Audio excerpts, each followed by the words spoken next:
Luxusná klasická plnená paprikáko od babičky. Nie, to nebola ona, to je táto. Vynikajúci maďarský evergreen. Dnes vám ale ukážem, ako si ho môžete vytuniť do chuťovej a vizuálnej dokonalosti. Na kúsku špeku a masla som opražil ryžu, mleté bravčové z mangalice, zarestoval pretlak a podlial vínom. Po zredukovaní som nalial vývar, nakoniec prišiel do risota parmazán a maslo.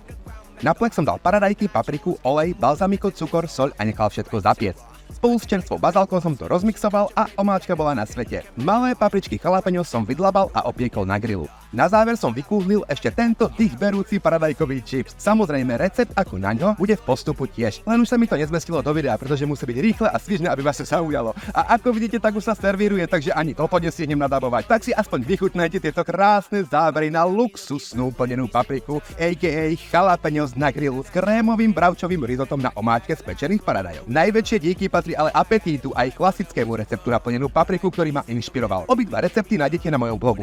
Majte sa.